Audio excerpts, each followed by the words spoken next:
we'd like to invite over to say a few words.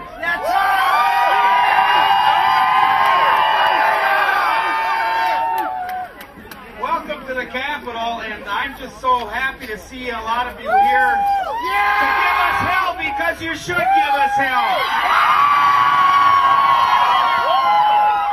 You know what's happened to you, and I've spent the first, 5 weeks, bringing students, real live students from all across the state of Minnesota, from all the different higher education systems in the state of Minnesota.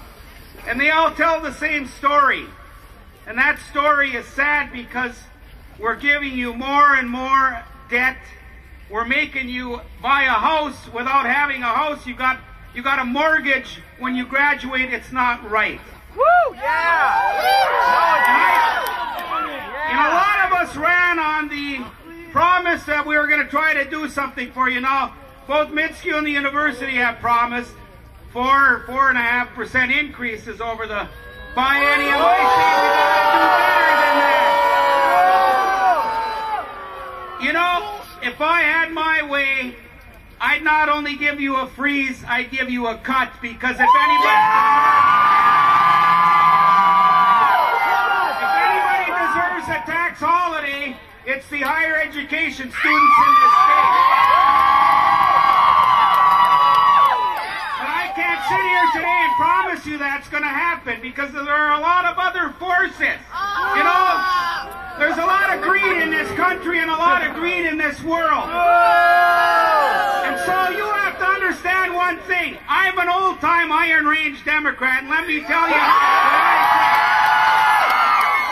think. Here's what I think.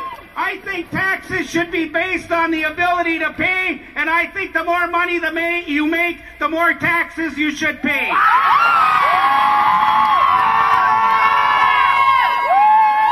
had my way, that's how we lower your tuition. Let me tell you something that one of your educators from one of the suburban schools and I were talking about this morning. You know, you people, a lot of you right now, you don't pay much in income tax. You think a lot of you might think you're going to be millionaires someday. Let me burst your bubble. You're not going to be. Okay? But I'll tell you what you're going to be. Let me finish. Let me tell you what you're going to be. You're going to be the nurses and the engineers and the teachers and the electricians.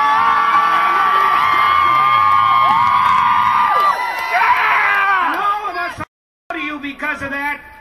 But I want to get back to what I was going to say. You don't pay much income tax. You notice the sales taxes you pay. But I'll bet you all of you that have that part-time job, you notice that Social Security tax, don't you? That 6.5% that comes right off the top of your check.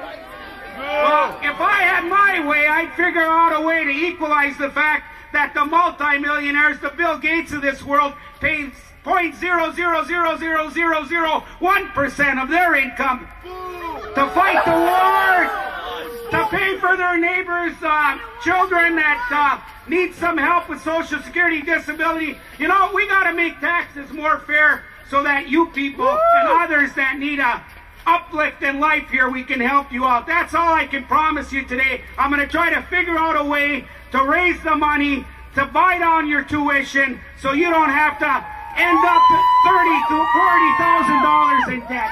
Thank you very much for coming. And remember, when you leave here, you go talk to your legislator and say, we've paid enough. Thank you. Try this chance another time. I don't know what I've been told. I don't know what I've been told. But this debt is getting old. But this debt is getting old. You may think we're made of gold. You may think we're made of gold. But to pay our debt, we'll have to sell our souls. Sound off. 1, 2. Sound off. 3, 4. Sound off. 1, 2, 3, 4. All right, we're gonna welcome up Representative Poppy now.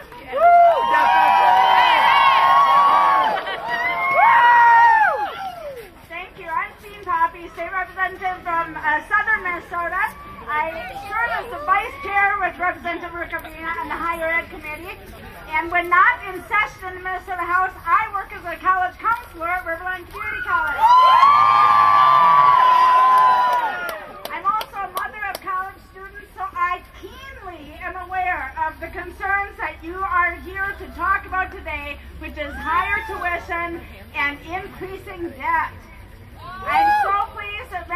came out today. It's a cold day, and I'm glad that you're here.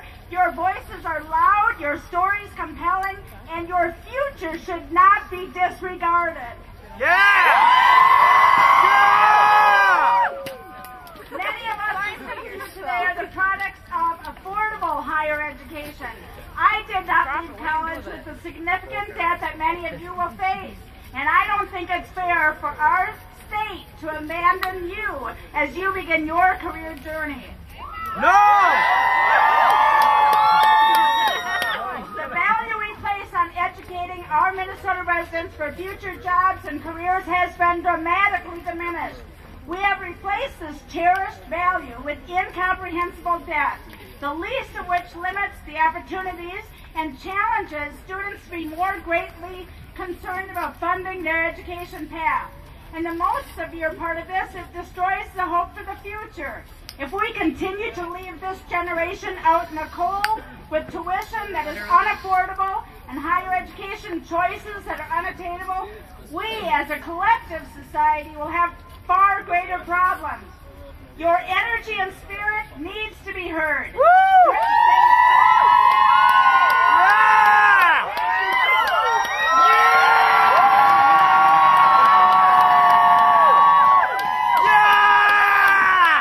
Okay, next up to speak, we have Minnesota House Majority Leader Representative Tony Surdich.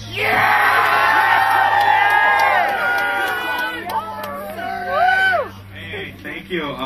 Thank you all for being here today. I have a cold, so I don't have much of a voice.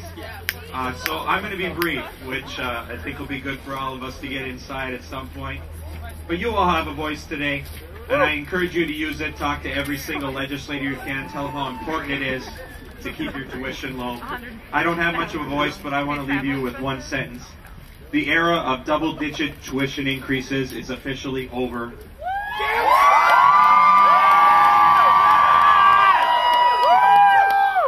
You heard from our new chair of our committee, Tom Ricavina. I'm also an Iron Ranger, an old-school Iron Range Democrat. If you haven't been up there recently, come on up and see us. We're a friendly group, aren't we? They're over there. I can hear them. You're our future, as Tom Ricavina said. Doctors, lawyers, teachers, nurses. We've got to leave this state, this country better off than how we found it. The way we can do that is to leave you all on good footing, with low debt, with low tuition, to make sure that we are better off in the future for our state, for our communities, and for your families. We'll fight to do that. Stay engaged, not just today, but for the rest of the session until we get this done to keep your